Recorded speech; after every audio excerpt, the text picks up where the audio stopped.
Depois de jantarmos, regressamos ao convés do navio. Diante de nós, a superfície lisa do Mediterrâneo refletia uma lua tranquila. O enorme navio sulcava as águas sob um céu semeado de estrelas e a esteira branca que deixava para trás brincava em espumas, parecendo retorcer-se em claridades tão buliçosas que se poderia dizer que a luz da lua estava a ferver. 6 ou 7 homens permanecíamos ali, em silenciosa admiração, enquanto viajávamos para a África distante. O capitão retomou a conversa que havíamos tido durante o jantar. Sim, naquele dia eu tive medo. O meu navio permaneceu 6 horas açoitado pelas ondas, com um penhasco encravado no ventre. Por sorte, à noite, passou um navio mercante inglês que nos viu e nos recolheu. Então, um dos presentes resolveu contestar a expressão usada pelo capitão. Era um homem alto, de cara bronzeada pelo sol, com aspecto grave. Um desses homens que à primeira vista nos dão a impressão de ter percorrido vastos países desconhecidos em meio a incessantes perigos, e cujo olhar sereno parecia guardar, na sua profundidade, algo das estranhas paisagens que vira. Um desses homens que adivinhamos dotado de têmpera extraordinária. Capitão, o senhor disse que teve medo, mas não o creio. O senhor parecia enganar-se sobre a palavra e sobre a sensação que teve. Um homem enérgico como o senhor nunca sente medo diante do perigo. Sente emoção, nervosismo, ansiedade, mas medo é outra coisa. Discordo. Asseguro-vos que tive medo. Permita-me que lhe explique. Até os homens mais intrépidos podem ter medo, mas o medo é algo espantoso. Uma sensação atroz, como uma desintegração da alma, um espasmo horrível do pensamento e do coração, cuja simples recordação dá estremecimentos de angústia. Mas quando se é valente, isso não ocorre nem diante de uma batalha, nem diante da morte inevitável, nem diante de nenhuma das formas conhecidas do perigo. Acontece em certas circunstâncias anormais, sob certas influências misteriosas e diante de riscos indefinidos. O verdadeiro medo é como uma reminiscência dos fantásticos terrores primitivos. Um homem que acredita em fantasmas e que imagina ver um espectro na noite deve experimentar o medo em todo seu espantoso horror. Eu descobri o que é de fato medo há uns 10 anos, em pleno dia, e pude experimentá-lo também no último inverno, numa noite de dezembro. Na verdade, já passei por muitas situações, muitos reveses, muitas aventuras que pareciam mortais. Em certa ocasião, ladrões deixaram-me como morto. Na América, fui condenado à forca por motivo de rebelião. Na China, fui jogado ao mar da proa de um navio. Cada vez que me julguei perdido, tomei as minhas decisões imediatamente, sem vacilar e até mesmo sem pensar. Mas isso não é o medo. Observem, senhores, que entre os orientais a vida não conta para nada. Logo se resignam. As noites são claras, órfãs das sombrias quietudes que atormentam os cérebros nos países frios. No Oriente, pode-se conhecer o pânico, mas ignora-se o medo. Vou narrar-lhes o que aconteceu na África. Percorria eu as grandes planícies ao sul de Ouargla. É um dos mais estranhos países do mundo. Os senhores conhecem a areia fina, a areia lisa das intermináveis praias do oceano. Imaginem agora o próprio oceano convertido em areia, no meio de um furacão. Imaginem uma tempestade silenciosa das ondas imóveis de pó amarelo. Essas ondas desiguais são altas como montanhas, encrespadas como torrentes desencadeadas, mas maiores ainda, e estriadas como ágata. Sobre esse mar furioso, mudo e sem movimento, o Devorador do Sul lança sua chama implacável e direta. Tem-se que subir nessas ondas de cinza dourada, subir mais de uma vez. Subir mais uma vez, mais outra, subir sem cessar, sem descanso e sem proteção. Os animais atolam-se até os joelhos e resvalam ao descer pela outra vertente das surpreendentes colinas. Éramos 2 amigos escoltado por 8 esparres, seguidos de 4 camelos com os seus cameleiros. Íamos por aquele deserto ardente sem falar, assolados pelo calor, pelo cansaço e pela sede.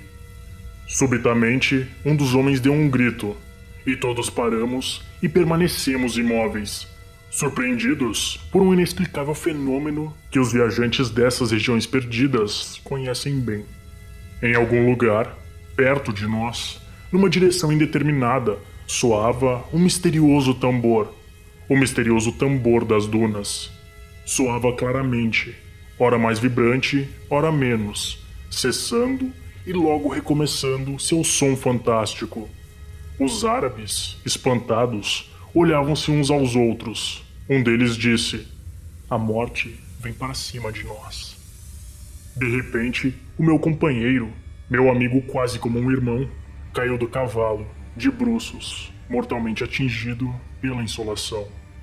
Durante 2 horas, enquanto eu procurava em vão salvá-lo, aquele tambor, sempre impossível de localizar, me aturdia os ouvidos com o seu ruído monótono, intermitente, inexplicável. Então, senti que o medo, o verdadeiro medo, o horrível medo, me penetrava até a medula dos ossos. Diante daquele cadáver querido, naquela depressão vergastada pelo sol, entre 4 montes de areia, enquanto o eco desconhecido nos lançava, a 200 léguas do povoado francês mais próximo, o dobre rápido de um inatingível tambor. Naquele dia, eu compreendi o que é ter medo. Mas houve uma outra vez em que compreendi melhor ainda. Perdão, senhor, mas o que era esse tambor? Interrompeu o capitão. Não sei, ninguém sabe. Os oficiais que depararam com esse surpreendente ruído geralmente atribuem-no ao eco aumentado, multiplicado, desmesuradamente insuflado pelas ondulações das dunas, de um granizo de areia que o vento lança contra uma mata de ervas secas, pois já se notou que o fenômeno sempre se produz nas proximidades de pequenas plantas queimadas pelo sol, duras como pergaminho. Segundo essa teoria, aquele tambor nada mais seria do que uma espécie de reflexo ampliado desse som, mas eu só vim a saber disso mais tarde. Agora vou lhes contar a minha segunda sensação de medo. Aconteceu no inverno passado, num bosque do noroeste da França. O céu estava tão sombrio naquele dia que a noite caiu 2 horas mais cedo. Era meu guia, um camponês, que caminhava ao meu lado por uma trilha estreita numa floresta de abetos. O vento arrancava dessas árvores uma espécie de alarido. Por entre as copas das árvores, eu via as nuvens que corriam como que fugindo de um cataclisma. Às vezes, ante uma forte lufada de vento, todo o bosque se inclinava no mesmo sentido, com um gemido de sofrimento, e o frio invadia-me, apesar do meu passo rápido e da minha grossa roupa de lã. Tínhamos que chegar à casa de um guarda florestal para jantar e dormir. Não estava muito distante, eu encontrava-me ali como caçador. O meu guia às vezes levantava os olhos e murmurava: "Que tempo triste." Falou-me sobre as pessoas para cuja casa nos dirigíamos. O pai havia matado um caçador furtivo 2 anos antes, e desde então andava preocupado, como que atormentado por uma lembrança. Os seus filhos, já casados, moravam com ele. A escuridão era profunda, e eu não via nada ao redor de mim. As ramagens de todas as árvores, ao agitar-se, enchiam a noite de um rumor incessante. Afinal, vi uma luz e o meu guia chamou a uma porta. Ouvimos gritos de mulheres lá dentro. Logo depois, uma voz de homem, como que estrangulada, perguntou: "Quem está aí?" O meu guia identificou-se. A porta se abriu e entramos. A cena que vimos é impossível de esquecer. Um homem velho, de cabelos brancos e com um olhar arregalado e fixo, como de um louco, aguardava-nos de pé no meio da cozinha. tendo na mão uma espingarda carregada. 2 rapazes, com pedaços de pau, guardavam a porta. Na obscuridade, percebemos 2 mulheres ajoelhadas, com os rostos voltados para a parede. Nos identificamos, explicamos o motivo de nossa presença ali. E então o velho largou a arma e deu ordens para que nos preparassem acomodações. As 2 mulheres continuavam imóveis, então ele explicou. Há exatamente 2 anos, numa noite como essa, eu matei um homem. Quando se completou 1 ano, ele veio chamar-me, e essa noite eu estou certo que voltará novamente, por isso estamos todos intranquilos. Procurei tranquilizá-los o melhor que pude, mas intimamente estava satisfeito por ter chegado exatamente naquela noite e presenciar aquele espetáculo de terror supersticioso. Contei algumas histórias e acabei por acalmá-los quase por completo. Perto da lareira, um cachorro velho e quase cego. Um desses cães que nos lembram alguma pessoa conhecida. Dor, com o focinho entre as patas. Fora, a tormenta açoitava a choupana. Por uma estreita vidraça, eu via passar, projetadas por grandes relâmpagos, as sombras de árvores agitadas pelo vento. Apesar de meus esforços, aquela gente estava dominada por um terror profundo. Cada vez que eu parava de falar, todos os ouvidos estavam atentos ao menor ruído. Cansado desses temores imbecis, eu já ia recolher-me, quando o velho pulou da cadeira e pegou de novo a espingarda, balbuciando com a voz trêmula. Aí está! Aí está! Já estou ouvindo! As 2 mulheres voltaram a cair de joelhos, cobrindo os rostos, e os filhos pegaram de novo seus paus. Já ia eu tentar novamente tranquilizá-los, quando o cachorro despertou bruscamente, levantou a cabeça, esticou o pescoço, olhando para a lareira com seu olhar quase apagado, e lançou um desses ganidos lúgubres que fazem estremecer os caminhantes quando cruzam de noite locais ermos. Todos os olhos se voltaram para o animal, que permanecia agora imóvel sobre as patas, como obcecado por uma visão. O cão pôs-se a ganir frente a algo invisível, desconhecido, espantoso sem dúvida, pois todo seu pelo estava eriçado. Lívido, o guarda gritou. Ele está a farejá-lo! Está a farejá-lo! Ele estava exatamente aí quando o matei! As mulheres, como loucas, fizeram coro aos ganidos do cão. Um grande calafrio percorreu minha espinha. A visão do animal, naquele lugar, naquela hora, no meio das pessoas apavoradas, era algo horrível. Durante meia hora, o cão ganiu sem mover-se. Um medo espantoso ia me penetrando. Medo de quê? Lá sei eu. Era medo, pura e simplesmente.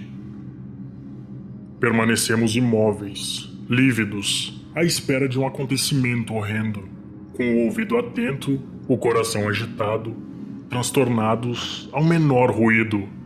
O cão pôs-se a dar voltas ao redor da cozinha, farejando as paredes sem cessar de gemer. O animal punha-nos loucos. Então meu guia lançou-se sobre ele, numa espécie de paroxismo de terror furioso. Agarrou-o, abriu uma porta de trás, que dava para uma espécie de cercado, e lançou-o para fora da casa. O cão calou-se logo, e permanecemos, algum tempo, envoltos num silêncio ainda mais terrível. De repente, todos tivemos uma espécie de sobressalto.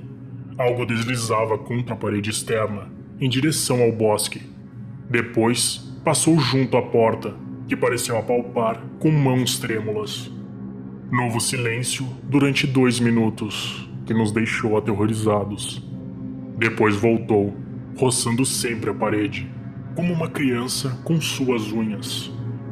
Subitamente, apareceu junto à vidraça uma cabeça branca, com 2 olhos luminosos como os das feras, e emitiu um gemido, um murmúrio como de quem se lamenta. Nesse momento, ouviu-se um ruído formidável. O velho tinha disparado sua arma, e em seguida, os filhos precipitaram-se para a vidraça, cobrindo-a com o tampo de uma grande mesa que reviraram.